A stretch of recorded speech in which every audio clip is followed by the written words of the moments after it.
Ok, on est parti pour une nouvelle vidéo cette fois-ci qui va être toujours un format long comme j'essaie de faire chaque semaine. Comme vous voyez, j'essaie d'être régulier également sur ce format-là. Euh, on va aujourd'hui parler de comment aller plus vite que tout le monde dans n'importe quel domaine, en particulier dans ce contexte de l'entrepreneuriat. Et comme vous le voyez, je suis régulier. Je publie chaque semaine 2 vidéos sur YouTube. Je publie chaque jour des stories sur Instagram. Je publie chaque semaine 3 posts sur Instagram. Chaque semaine 2 posts sur LinkedIn. Bientôt, il y aura également des publications par mail qui vont être faites chaque semaine aussi. Et c'est le point le plus important qui vous amène à être plus rapide que tout le monde, c'est la régularité. Vraiment, je vois tellement de coachs sportifs ou même d'entrepreneurs qui se mettent à faire des actions, qui se mettent à faire du contenu, qui se mettent à lancer tel ou tel type de concept et finalement ne le maintiennent pas sur le long terme ou le lancent, puis ensuite le relancent plus tard, puis ensuite font une pause. Et vraiment, mais c'est ce qui fait que la personne qui va justement, elle, être régulière, même si elle a beaucoup moins de talent, même si elle commence de beaucoup moins loin que la personne, enfin que l'autre personne qui n'est pas régulière, va la dépasser très clairement. Si vous arrivez à être régulier au niveau de vos actions, si vous arrivez à être constant dans tout ce que vous faites, que ce soit au niveau des posts, au niveau des stories, au niveau des formats longs, au niveau de tout, même au niveau de votre coaching, même au niveau de même au niveau du sport, peu importe, vous allez dépasser tout le monde. Vous allez dépasser toutes les personnes en fait qui ne le sont pas parce que, spoiler, quasiment personne n'est régulier, quasiment personne n'est constant. N'est constant. Si vous arrivez à être constant dans vos actions et si vous arrivez également à mettre en place les bonnes actions et surtout à être constant sans avoir directement les résultats, sans avoir les clients qui rentrent, sans avoir le chiffre d'affaires qui monte, sans avoir les vues qui augmentent. Là, vous voyez, je fais des vidéos format long. On est actuellement le 15 novembre 2025. La vidéo que j'ai faite avant a complètement, enfin, je ne vais pas dire buzz, mais en tout cas, il n'y a pas eu du tout de buzz. J'ai fait quoi 40 vues. Et pourtant, je suis de nouveau en train d'en faire. Mais je sais qu'un jour, ça va fonctionner. Je sais qu'un jour, je vais avoir beaucoup plus de vues. Je sais que les vues que j'ai déjà, de toute façon, sont des vues qualifiées. Parce que moi, j'ai un business à côté. Je fais du mentoring pour coach sportif. Et je sais que de toute façon, voilà, mon business fonctionne très bien actuellement. Et c'est pas les vues qui vont faire que ça va tout changer. L'objectif, c'est bien sûr d'en avoir davantage. Donc, qu'est-ce que j'ai comme option? Arrêter alors que je viens à peine de commencer ou continuer en essayant de m'améliorer justement au niveau du contenu que j'apporte, au niveau justement de la régularité que je propose. Et je maintiens ma régularité, je maintiens mon contenu, j'essaie de l'améliorer. D'ailleurs, là, je me rends compte finalement que ce type de format, je ne le prépare peut-être pas assez, ce qui fait que je commence à me dire que je vais peut-être prendre un peu plus de temps pour le préparer avec un petit peu plus de bullet points ou en tout cas un petit peu plus fourni. Mais tout ça pour vous dire, et vraiment si vous devez retenir une seule chose de mes vidéos, une seule chose de cette vidéo, et même de mes vidéos de manière générale, c'est pas l'aspect technique, c'est pas le fait de faire des belles vidéos, c'est pas le fait d'avoir une belle technique au niveau ouais, de votre écriture, etc. Mais c'est le fait d'être régulier. Parce que si vous êtes régulier, en fait, tout le reste va suivre, tout l'aspect technique va suivre. Vous allez vous mettre à être meilleur, vous allez vous mettre à parler d'une meilleure façon, à avoir une meilleure diction, à avoir une meilleure façon de vous exprimer, à avoir une meilleure écriture, à avoir un meilleur skill de montage également. Toutes ces choses-là vont venir avec la régularité. D'accord? Ça sert à rien d'essayer de travailler ces skills. Alors, pas que ça sert à rien dans l'absolu, mais ça sert à rien d'essayer de les travailler avant même d'avoir essayé de faire quelque chose. D'accord? Donc, soyez régulier, vraiment, retenez bien ça. Également, un point que je voulais aborder aussi, qui est un peu en lien avec la régularité, c'est le fait de reprendre le contrôle sur votre temps. Je vois tellement de coachs, et moi je suis vraiment confronté à ça du coup dans mon mentoring, mais je vois tellement de personnes qui se laissent euh, happer par le temps, qui se laissent justement écraser par leur journée, écraser par le temps, ils ne prennent pas le contrôle. Comment est-ce que vous pouvez reprendre le contrôle factuellement? Utilisez un minuteur, timez vos journées, d'accord? Moi, j'ai un Google Agenda où je sais précisément ce que je fais chaque jour, à quelle heure. Dès que je me lève le matin, je mets des réveils sur mon téléphone. Toutes les 30 minutes ou à peu près toutes les heures, dès que je suis sur un bloc de travail, mon réveil sonne.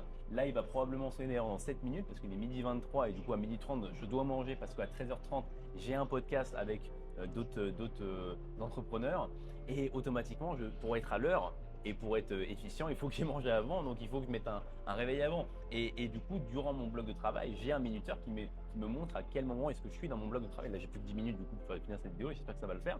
Mais voilà, vous voyez, il faut que vous repreniez vraiment votre temps en main. Et je ne parle pas de votre vie en main de manière générale, mais si vous reprenez votre temps en main, si d'un point de vue, on va dire, semaine, quotidien, vous savez vous organiser, vous avez planifié des créneaux pour chaque tâche qui vont vous amener justement à atteindre votre objectif, parce que c'est ça l'objectif. Si vous voulez par exemple être bodybuilder, il faut que vous planifiez vos trainings pour ne pas les sauter. C'est de la même façon quand vous êtes entrepreneur. Si vous voulez vivre de l'entrepreneuriat, vivre du coaching en ligne, vivre de n'importe quel domaine qui est lié à l'entrepreneuriat, il faut que vous planifiez des actions quotidiennement et de manière hebdomadaire qui vous amèneront à vivre de ce business-là. Et forcément, ça passe par quotidiennement respecter ces délais-là, respecter ces créneaux-là. Et ça passe du coup par créer des systèmes d'organisation. Parce que le but, c'est pas de vous dire, vas-y, là, je vais essayer d'être régulier, là je vais essayer de poster mes stories, de poster mes posts, de faire ma vidéo YouTube, etc. Non, c'est pas simplement de se le dire qui compte. Moi, si vous vous dites simplement, si l'un de mes clients me dit, bah là je vais essayer d'être régulier, non, il faut que tu te crées un système qui t'amènera à être régulier. Moi, c'est impossible que je pense à faire cette vidéo-là si je ne me le suis pas noté.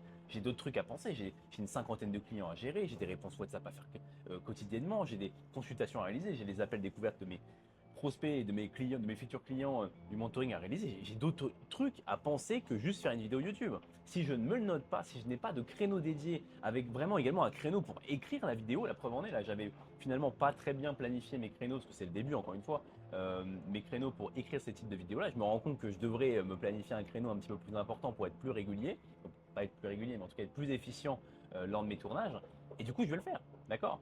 Et c'est ultra important que vous compreniez vraiment la puissance de l'emploi du temps, la puissance des blocs de travail et la puissance des actions également par bloc de travail. C'est pas simplement également de vous dire, bon bah là je vais faire du contenu.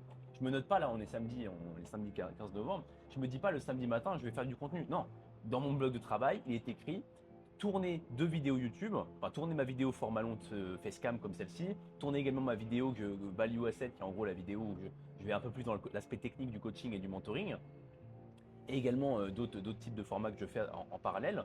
Et c'est écrit, d'accord? Je me dis pas simplement, ok, je vais essayer de tourner des trucs. Non, c'est écrit précisément. Ça m'enlève complètement justement cet aspect réflexion de la journée. Je me dis pas, ok, je commence par quoi? Non. J'ai mes créneaux, j'ai mon agenda qui est planifié en amont. Tout est écrit, tout est planifié, j'ai juste à faire, d'accord? Et si vous organisez vos semaines comme ça, si vous organisez vos journées comme ça, si vous êtes vraiment à l'heure précis et que pour chaque heure, vous avez des actions précises que vous avez simplement à appliquer, mec, vous allez aller beaucoup plus loin et justement aller beaucoup plus rapidement, beaucoup plus vite que tout le monde parce que personne ne le fait, ça. Personne n'est aussi précis ou très peu de gens sont aussi précis dans leurs actions. Donc vous, simplement, si vous faites ça, mais c'est obligé que vous fonctionnerez à un moment donné, que ce soit au niveau de n'importe quoi, au niveau de l'entrepreneuriat, au niveau de peu importe. Également, un point qui est important à avoir en tête, et je vais parler de mon anecdote personnelle, ou du moins de pas mon histoire, c'est pas une façon de parler, mais c'est plus, là j'ai fait mes meilleurs chiffres sur le mois de novembre au niveau de mon mentoring, d'accord? Le mois d'octobre, ça a été pareil, et le mois de septembre, c'était pareil. À chaque fois, je fais mes meilleurs chiffres là, chaque mois. Pourquoi est-ce que je fais mes meilleurs chiffres alors que même je suis actuellement en déplacement, je ne suis pas dans mon environnement à Bucarest, j'ai été en France il n'y a pas longtemps, là je suis à Dubaï, je suis aux Émirats, j'ai été en Allemagne il y a quelques semaines et pourtant ça n'empêche que j'ai fait mes meilleurs chiffres durant cette période-là. Ça vient de quoi? Ça vient d'une organisation, comme je l'ai dit juste avant, ça renvoie à ce que je disais, ça vient d'une organisation que j'ai maintenue et ça vient également surtout d'une priorisation. J'ai priorisé mon travail sur tout le reste. Là, on est à Dubaï. Honnêtement, j'ai quasiment rien visité. J'ai quasiment rien visité, à part là l'arrondissement, enfin, le autour de ma résidence. Certaines personnes vont dire que c'est triste, bah oui, mais en même temps, en parallèle, j'ai fait mes meilleurs chiffres et j'ai fait mon meilleur mois. Donc, c'était OK, enfin, je suis OK avec ça, vous voyez?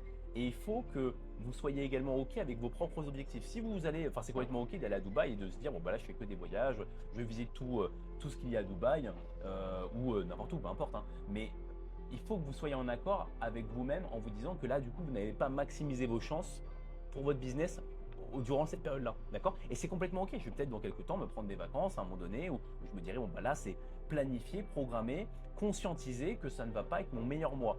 Là, pour moi, dans ma période à moi, j'avais en tête de faire mes meilleurs mois et j'ai en tête toujours de faire mes meilleurs mois au fil du temps. En tout cas, je mets en place tous les inputs possibles pour que ça le soit. Et donc forcément, je suis obligé de prioriser et de sacrifier des choses. Je suis à Dubaï, mais je ne visite quasiment rien. D'accord? Ça, j'ai quand même fait des choses, je ne vais pas dire que j'ai rien fait, mais je ne visite quasiment rien comparativement à la plupart des gens qui viennent à Dubaï. Également, je ne me suis quasiment pas entraîné. Et ça peut paraître triste, ça peut paraître impensable pour pas mal de gens, mais j'ai voulu prioriser mon business. Le peu de moments que j'avais un petit peu disponible à moi le soir, après 22 heures, on va dire, parce que du coup il y a un décalage horaire avec Dubaï, donc ça me fait lever un petit peu plus tard que d'habitude pour gérer mes consultations. Mais du coup, automatiquement, ça fait que j'allais prioriser un minimum de visites quand même à Dubaï, au moins sortir dehors, quoi, pas rester dans l'appartement. Là où les périodes que je faisais quand j'étais à Bucarest, j'allais m'entraîner parce que j'avais pas besoin de visiter Bucarest, je connais déjà. C'est simplement une priorisation et un sacrifice que j'ai fait. Je ne me suis pas entraîné et je vois les effets néfastes de ne pas s'entraîner. D'accord, je me sens moins efficace. J'ai même des douleurs qui reviennent, tout ça, parce que du coup, ça fait une semaine et demie là que j'ai pas fait de training. C'est pas ce que je conseille, mais c'est ce que j'ai dû faire et je le referai. C'est pas un problème. Là, je vais revenir à Bucarest semaine prochaine et je vais de nouveau m'entraîner. C'est complètement ok. Donc, tout ça pour dire que le point où je voulais vous amener, c'était que vous devez prioriser les choses. Vous devez être en accord avec où est-ce que vous en êtes, quel est votre objectif de vie à l'instant T. Si votre objectif de vie, c'est d'être bodybuilder, de concourir, forcément, vous devez continuer à vous entraîner même quand vous êtes en voyage, d'accord? Et le voyage ne doit pas être votre priorité. Mais du coup, vous devez réellement avoir une vision claire de votre pyramide des priorités et de vos objectifs à moyen long terme pour savoir concrètement dans vos journées qu'est-ce que vous allez faire. Là, ma priorité pour moi, en termes sur cette fameuse pyramide, c'était le business en premier. Ensuite, je suis à Dubaï, j'ai quand même lâché un billet pour venir ici, donc quand même visiter un minimum. Puis, si j'ai le temps, le training. Si j'aurais été un bodybuilder qui aurait voulu faire une compétition l'année prochaine, j'aurais mis du coup le bodybuilding, les séances en premier. J'aurais peut-être même commencé par ça dans ma journée.